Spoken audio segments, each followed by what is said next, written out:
Hi, I'm Christina Hsu. I am currently a marketer based in Taipei, Taiwan, where I lead the marketing efforts for a boutique brand consultancy.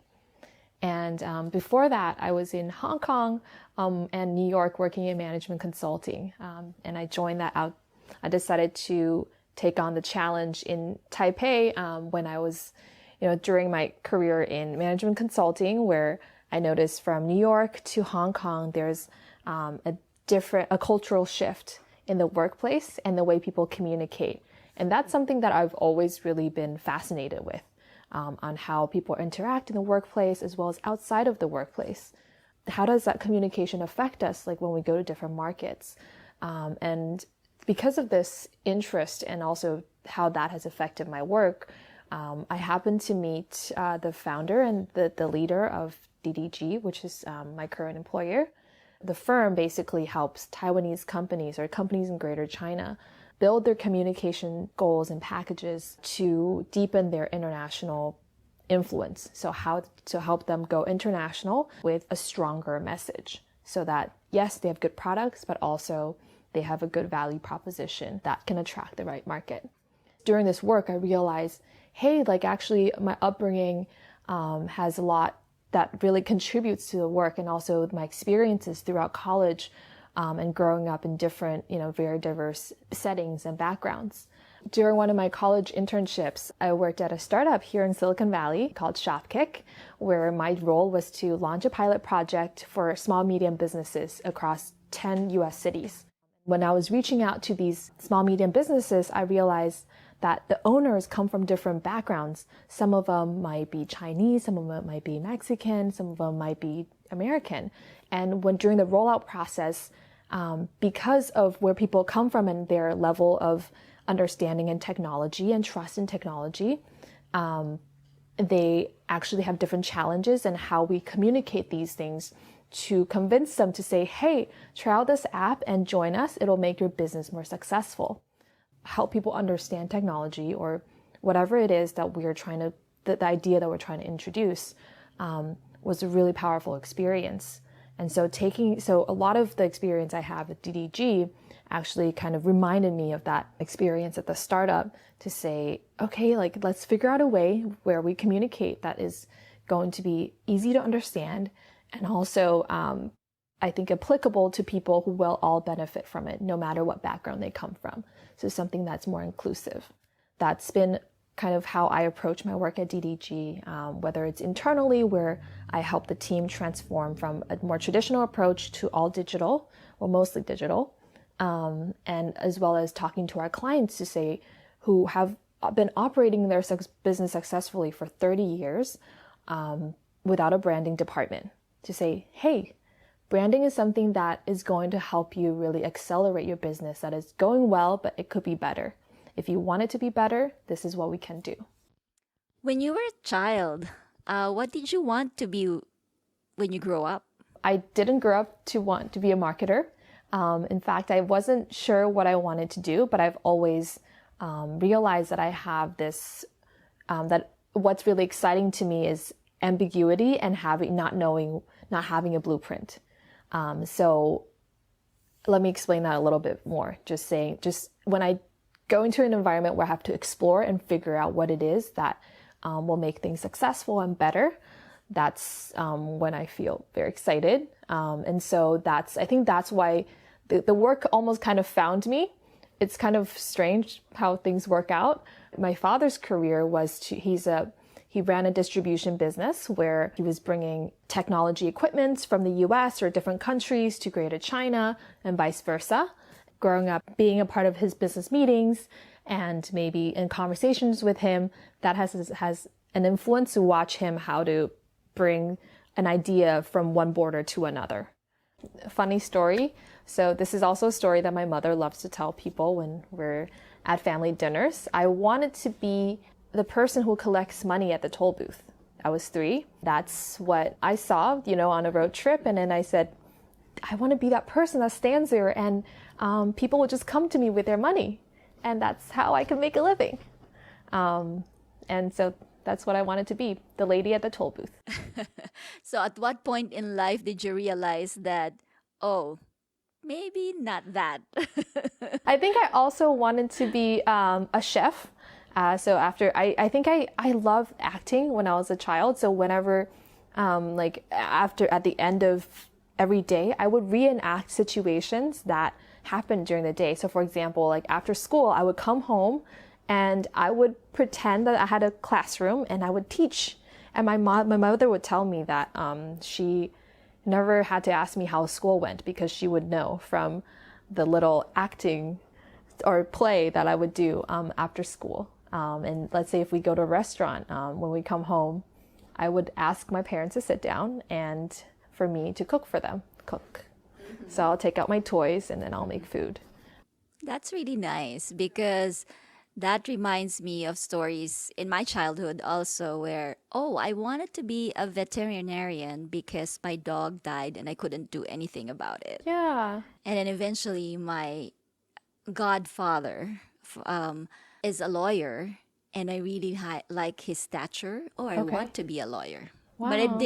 But I didn't actually end up being any one of those, right? Or Right. either one of those.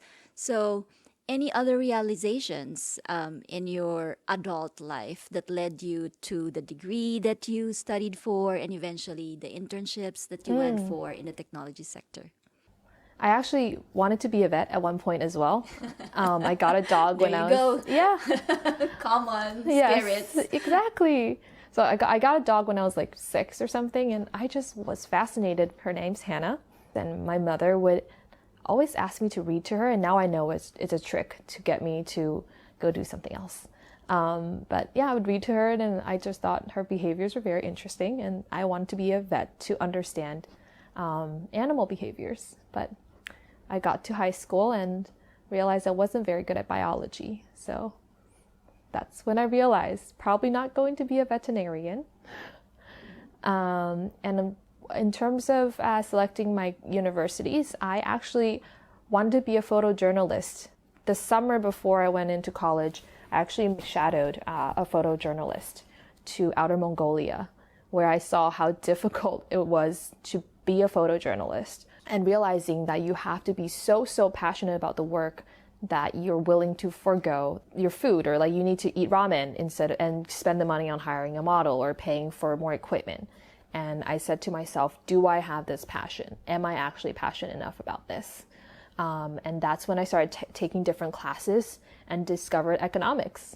And turns out that I'm very interested in the way markets work. That also brings me back to my childhood memories of seeing my dad build his business, importing and exporting equipment from the US to Asia and vice versa. Those are experiences that shape our lives, the way that we think, and also the decisions that we make. We get to know our strengths and our weaknesses, and we chase after the ones that we know we could make a difference. Yes, absolutely. Going back to my startup experience is really where I said, whoa, like I love this. Like I think I joined the startup it was my first internship ever. Joining it not knowing what to expect, I just knew I wanted some work experience. I want to see what it's like to be a part of a startup. I was very lucky to have gotten that opportunity as a freshman in college and that they trusted me with the project. So I ended up just working as I was told by the team as a full-time employee, where I was working till 2 a.m. and I fully embraced the lifestyle, and it was so rewarding to be able to see how the results were changing, tripling the stores on board, and just seeing that. I was like, wow, like I'm just a freshman and this is something that I could do. And also watching how the full-time employees were working. The CEO, he was running the startup like an amazing way with such diligence. And the mentorship actually I got from the startup was amazing. So I had a mentor, the person who just really guided me throughout my internship. Whenever I had a question, she was always there. I make a mistake or something, I'm like, oh, what do I do? She's always there to be like, it's okay, we're gonna figure it out. And she was always there to remind me to say, if you freak out like everybody else, like we'll all run around like headless chickens. So we need to stay calm. It's okay. I had my first experience related to marketing when I was interning at the European Parliament, where I was a policy intern. At the Parliament, I was at an event where different countries were presenting themselves on a panel and talking about different issues that they were facing. And I just noticed the way that each country was representing itself was really affecting the way me as an audience perceived the country. And I was like, this is so interesting, because some of the countries, they definitely could have presented themselves better, while others, they did a really good job. And I think that's when I really realized the impact of communication and how that can affect people. Because let's say I'm just there for, I'm at the event, and that's the only time I've learned about specific countries, then it is very possible that I might walk away with a false impression.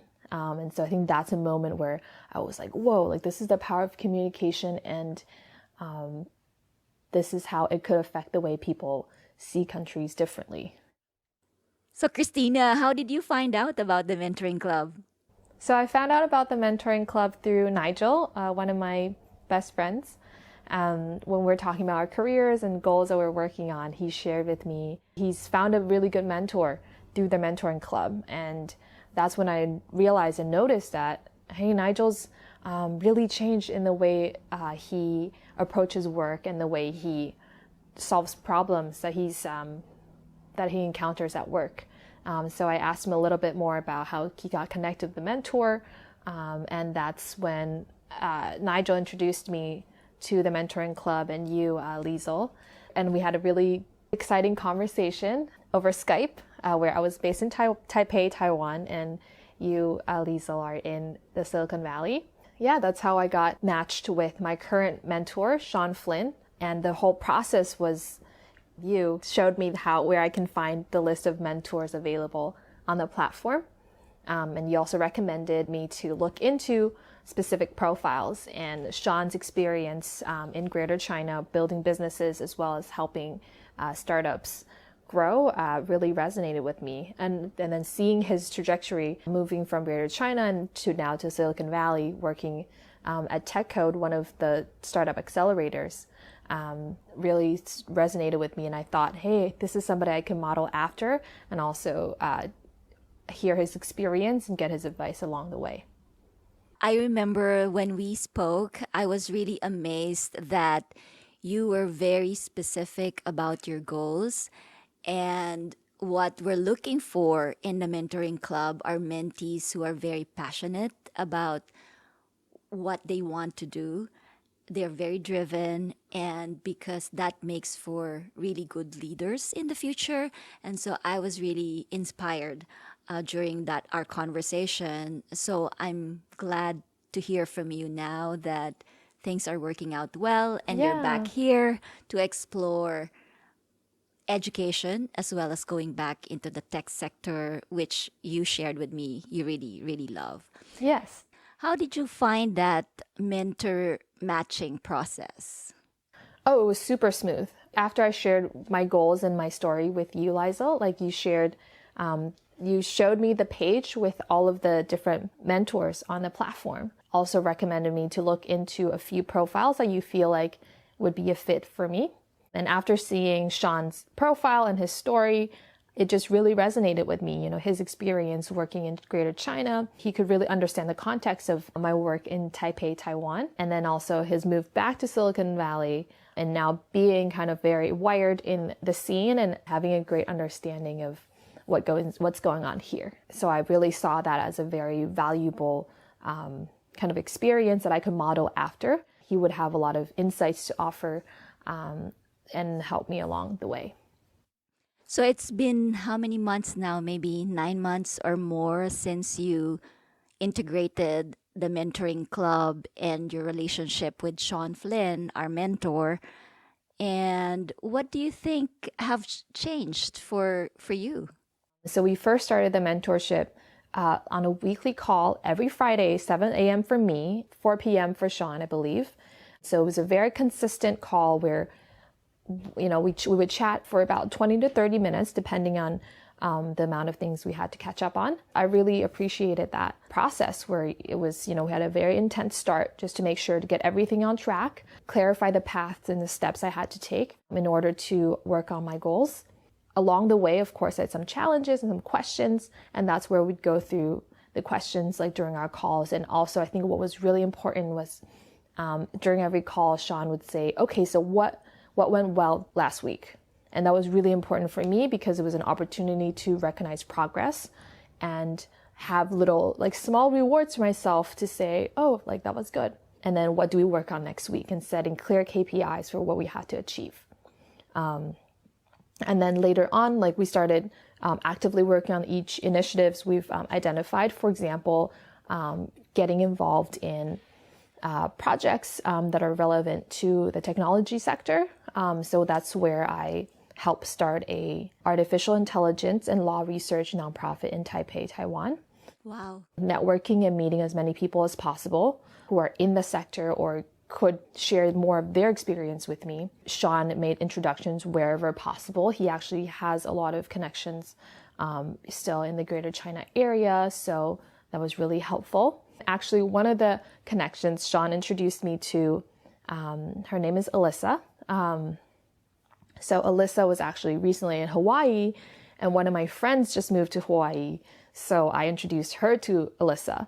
So it's just amazing to really think about the mentoring relationship, how it's had almost like a ripple effect. So because Sean introduced me to Alyssa, and my friend also got to meet Alyssa, and she was very, very happy. My friend was very, very happy to have met Alyssa and kind of gotten experience, also got to hear Alyssa's experience, and was very inspired from a conversation with her that and I think they ended up chatting for 4 hours. I'm not sure if it was the wine, but I'll just leave it at that. Well, when it becomes interesting, you don't really notice the time, right? Yeah, exactly. So that's great. So the network is working. The development of yourself based on those weekly interactions with Sean has been helping you. Yes. If you were just to pick 3 top accomplishments or changes that you've seen in yourself that you think would not have happened if you didn't have a mentor like Sean, Sure. what would those be? Yeah. So one of the things that Sean encouraged me to do was to take on public speaking opportunities, or and pitch myself for these opportunities. So at my work, I do, this is a part of my job where I build our executives' profiles. I pitch them for speaking opportunities. But when it came to pitching myself for these opportunities or setting myself up for these opportunities, I realized through the mentorship that I wasn't really doing it for myself, and where this could really benefit, my professional development as well as profile building. And so because of the mentorship, it really inspired me to take on the opportunity. And so as a part of my work with the Artificial Intelligence and Law Research Foundation, I actually said, I'm going to emcee the conference that we host. Nice. So I ended up hosting the conference where we had 300 to 400 attendees and 32 speakers. That was an incredible experience, learning so much from it, and I think I will continue to do that. Second was just getting back to like networking as much as possible. So I was definitely a networker, and I think somewhere along the line I forgot to network. I love meeting people and getting to know people, and it's just important to continue to do that in a way that is productive for the person I'm meeting as well as myself. Sean was quite the networking master, and so he's kind of set goals for me on the number of people I should meet, and as well as how to meet the right people as well. So you have been working for the last 6 years. Yes, that's right. So far, it looks like it has been a satisfying 6 years. I can see it from your face. And so where do you see yourself in the next maybe 5 or 6 more years? I think I've got a clear idea of what I need to do for the rest of this year, as well as possibly next year. And right now I'm in the process of applying to MBA programs where I will use the program to accelerate my transition to the technology sector, to make the career switch. So I'm now ready for that. I see myself joining the technology sector, whether it's a startup or an enterprise, where I help teams take products international or launch in new markets. What would you recommend to people who are starting their career? So we have millennials, the younger millennials, and the Gen Zs that are entering the workforce. Do you have any advice for them at all as to how they can make their experiences at work for them? I think one of the biggest reasons why I've had so much enjoyment and also satisfaction in the past 6 years of my career is all the mentors and the people I've met along the way. At my first job, I can name at least 3 people who've really made a difference at my role, where I was coming out as a fresh graduate, going on to my first client project as a management consultant, not knowing what to do, and having people point me in the right direction. And I think it's so important to make sure that there's someone who's more experienced than you or have more insights who can lead you along the way, and which is why I think the mentoring club is so valuable. Always making sure that there's a mentor. And I think that's something that comes with luck. It doesn't just happen. Finding a mentor at work and also finding a mentor for in life for other things where it's not all in the same bucket. So everyone has their own specialty or strengths. And then the second one is to not be afraid, or know that it's okay to be afraid, but go for it anyway. Throughout the past 6 years, I've done a lot of things that scared me, but they turned out to be fine. For example, the move from New York to Hong Kong, or Hong Kong to Taipei, and perhaps Taipei to Silicon Valley in the near future. So it's like a muscle, right? So the more you stretch it, the stronger it becomes. Yes. And so when you conquer your fears or being scared, but then just go ahead and move forward, then that makes you a stronger person. Yeah. So it looks like it has worked very well for you. So that would be our words of wisdom from you, Christina. Do not be afraid. Or be afraid, but it's okay. Okay. Yeah.